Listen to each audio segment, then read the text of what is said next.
দুর্গাপুরের দিকে নজর রাখি।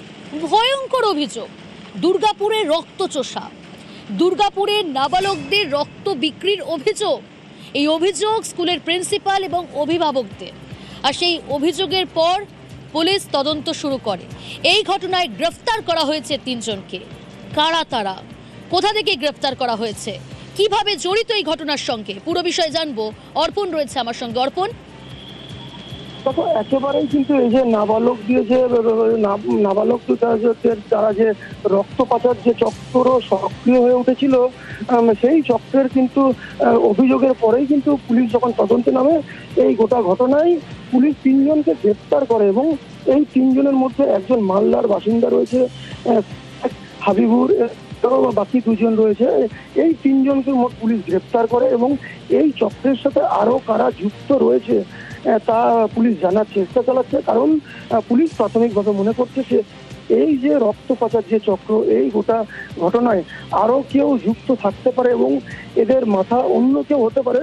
পুলিশ প্রাথমিকভাবে মনে করছে, যদিও এই গোটা ঘটনায় কিন্তু পুলিশ তারা অভিযোগের ভিত্তিতে তদন্তে নামে এবং তদন্তের পরেই গ্রেপ্তার করে এবং যে 3 জনকে গ্রেপ্তার করা হয় তাদের আজ দুর্গাপুর মহকুমা আদালতে তোলা হয় এবং পুলিশ নিজেদের হেফাজতে নেওয়ার আবেদন জানিয়ে ধৃতদের দুর্গাপুর আদালতে পেশ করে এবং তাদের নিজেদের হেফাজতে নিয়ে তদন্তের গতি আরো এগিয়ে নিয়ে যেতে চাইবে। কারণ এই ঘটনায় আরো কেউ যুক্ত রয়েছে কিনা তাও কিন্তু পুলিশ জানার চেষ্টা চালাচ্ছে। ওকে, স্কুল পড়ুয়াদের রক্ত বিক্রির অভিযোগ, টাকার বিনিময়ে নাবালকদের রক্ত বিক্রি, চাঞ্চল্যকর অভিযোগ করেছিলেন অভিভাবকরা। অভিভাবকদের অভিযোগ তুলে ধরে নিউজ 18 বাংলা। আমার ছেলে আমাকে এসে বলেছে যে ব্লাড দেবো, দিয়েছে, সার্টিফিকেটও দেখলাম একটা দিয়েছে, টাকাও দিয়েছে, টাকাটাও দিয়েছে। আচ্ছা, কত টাকা দিয়েছে? 200 টাকা না 300 টাকা।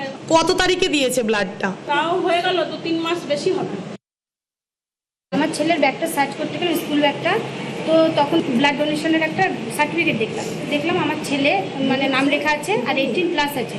তো আমি সার্টিফিকেট। আপনার ছেলের কি 18 বছর হয়েছে? এখনো হয়নি। এখনো 18 হয়নি? হ্যাঁ, আমার ছেলে যখন টিউশন থেকে বাড়ি এলো, আমি জিজ্ঞেস করলাম, বাবু এটা কি করেছিস? বলছে যে না মা, এরকম একজন খুব অসুস্থ ছিল, খুব ব্লাড প্রয়োজন ছিল, ওই জন্য আমি দিয়েছি। এখন বললাম এটা ক্রাইম, কিন্তু এটা কখনোই দিবি না।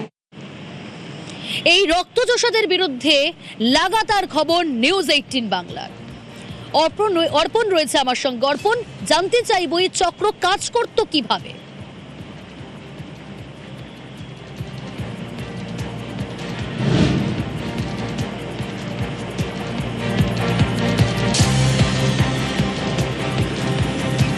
রক্তচোষাদের বিরুদ্ধে নিউজ 18 বাংলার লাগাতার খবর, দুর্গাপুরে রক্ত বিক্রির অভিযোগে এবং সেই অভিযোগের পর পুলিশি তদন্ত শুরু, পুলিশের অ্যাকশন।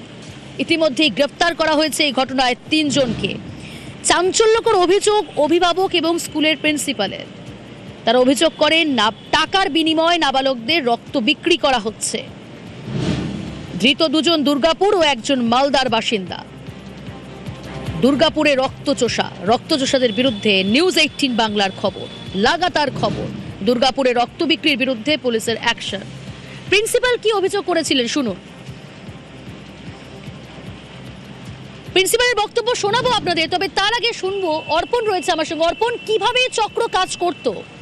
দেখো, এই যে চক্র কাজ করতে মূলত যেটা জানা যাচ্ছে যে বিভিন্ন স্কুলের যারা পড়ুয়ারা রয়েছেন তারা স্কুল ছেড়ে দিয়েছেন, এই সমস্ত এক্স পড়ুয়ারা তারা স্কুলের গেটের সামনে দাঁড়িয়ে থাকতেন এবং বিভিন্নভাবে কিন্তু যে সমস্ত স্টুডেন্টরা যারা স্কুল ছুটির পর বেরিয়ে আসছেন তাদের সাথে গল্প গুজব করতেন, আড্ডা মারতেন এবং তাদেরকে বেশ কিছু ভিডিও দেখানো হতো।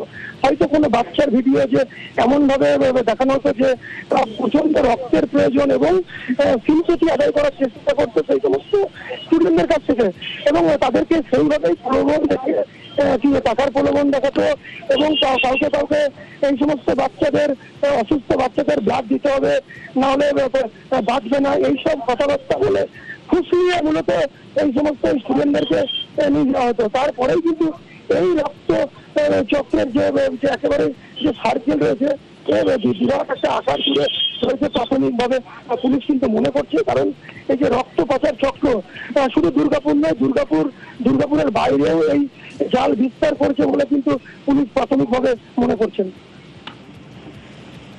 ওকে, এবার শোনাই আপনাদের প্রিন্সিপালের কি অভিযোগ। এরা বিভিন্ন স্কুলে ছড়িয়ে পড়ছে। একে এই স্কুলটাকে এম দিয়েছে, যে টার্গেট করেছে, বা একে এম দিয়েছে হয়তো যে তুমি যেহেতু এই স্কুলের এক্স স্টুডেন্ট। এবার ও কিন্তু 20-25 দিন ধরে স্কুলের বাইরে দাঁড়িয়ে এই কথাটাকেই বারবার রিপিট করেছে, এই আমি এই স্কুলে পড়তাম, ওই মিস আছে, ম্যাম আছে, আমাকে চেনে। তার মানে কি বিশ্বাসটা অর্জন করেছে বাচ্চাদের। আরেকটা জিনিস যেটা শুনতে পেলাম, যে ও কিছু ভিডিও দেখাচ্ছে, একই ভিডিও বারবার করে সবাইকে দেখাচ্ছে, এই ছোট বাচ্চাটা অসুস্থ, এখনো পর্যন্ত সব ছোট ছোট তো, যে 14-18 বছরের নিচে ব্লাড দেওয়া খুবই ক্ষতিকারক। ও বাচ্চাদেরকে বলেছে যে দে না, কিছু হবে না, আবার 5 দিনের মধ্যে ব্লাড গঠন হয়ে যাবে। 18 বছর হয়নি, অথচ হাসপাতাল কিভাবে নিল ব্লাডটা? এটা তো হাসপাতালই বলতে পারবে। আমাকে যে ফোনে দেখালো এটা বাচ্চা, ছোট বাচ্চা, বললো বাঁচবে না, ওর ব্লাড অনেক নিড ব্লাডের। তো আমাকে এমনই করে নিয়ে গেল ওখানে। কে নিয়ে গেছিল? দেবপ্রিয়। হ্যাঁ, তারপর আমাকে বললো, তারপর একটা ফর্ম ফিল আপ করলো, আমার সাইন নিল। আমি আগে ওকে এখানে মানা করেছিলাম কি আমি দেবো না, আমি তো আইনি। কিন্তু আমার আধার কার্ডে ছবি চাইছিল, নিয়েছিল। ওখানে যখন গেছিলাম ও ফর্ম ফিল আপ করলো, তারপরে চেক ফুক করলো, আর তারপরে দিল মিশন হসপিটাল। মিশনে কোনো টাকা দিয়েছিল? টাকার কথা হয়েছিল? শুধু যাওয়ার স্যার। টাকা দিয়েছিল? কত টাকা? 500। সে আধার কার্ডটা কি করেছিল? আমার থেকে ছবি চাইছিল, আমি ছবি দিয়েছিলাম। তো ও কি হয়তো লাগে 18+ করে দিয়েছে, আমার 18+ করেছিল। ডুপ্লিকেট তৈরি করে দিয়েছিল? হ্যাঁ। সেই আধার কার্ডটা পেয়েছিল ওর কাছে, ও দেখেছিল।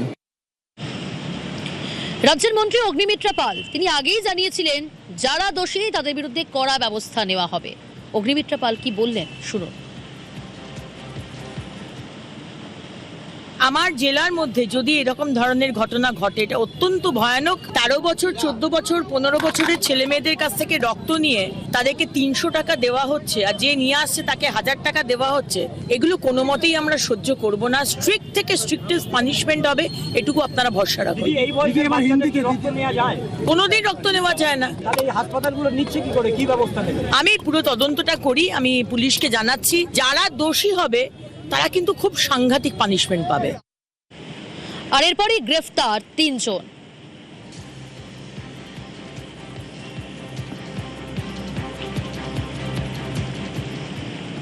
এদিকে শিবির করতে হাইকোর্টের দ্বারস্থ বেসরকারি ব্লাড ব্যাংক। কি আবেদন তাদের জানার চেষ্টা করব।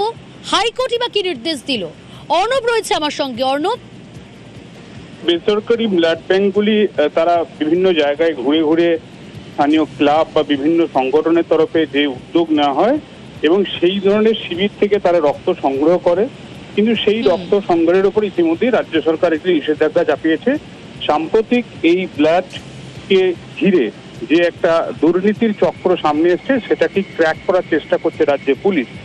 এই অবস্থায় একটি বেসরকারি ব্লাড ব্যাংক তারা কলকাতা হাইকোর্টের দ্বারস্থ হয় এবং অগস্ট মাস যেহেতু সামনে 15ই আগস্ট বা এই ধরনের অনুষ্ঠানগুলিতে প্রচুর পরিমাণে মানুষ রক্ত দিতে এগিয়ে আসেন এবং এই ধরনের ব্লাড ব্যাংক বা যেগুলো শিবিরগুলি হয় মূলত ক্যাম্প, সেই শিবিরগুলি যাতে করা যায় এবং এই নির্দেশটা যাতে বা রাজ্যের যে নির্দেশটা সেটা যাতে একটু শিথিল করা হয় সেই আবেদন নিয়ে।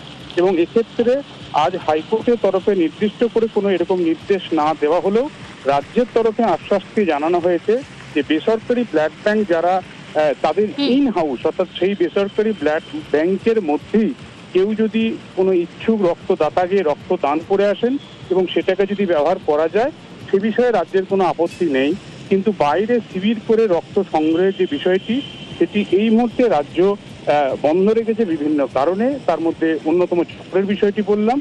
এই অবস্থায় তদন্ত শুরু হয়েছে বলেও জানানো হয় রাজ্যের তরফে। তদন্ত কোন পর্যায়ে রয়েছে, কি অগ্রগতি, এই পুরো বিষয়টা নিয়ে একটি বা ঘটনাটা প্রকৃতভাবে কি ঘটেছে পুরো বিষয়টা নিয়ে একটি রিপোর্ট আকারে রাজ্যের কাছ থেকে জানতে চাইলেন বিচারপতি কৃষ্ণা রাও। 14ই অগস্টের মধ্যে রিপোর্ট দিতে হবে এবং 19শে অগস্ট এই মামলার পরবর্তী শুনানি হবে, সেখানেই বিষয়টি নির্দিষ্ট হবে। অর্থাৎ বাইরে ক্যাম্প করে রক্তদান করার ওপর কোনো অন্তর্বর্তী নির্দেশ দিল না কলকাতা হাইকোর্টও। বিষয়টির গুরুত্ব বুঝে শুধুমাত্র ব্লাড ব্যাংকের মধ্যে ইন হাউস রক্ত গ্রহণ বা রক্তদানের ওপরই জোর দিল রাজ্য, Okay. যা আদালতও কার্যত মান্যতা দিল। বেশ,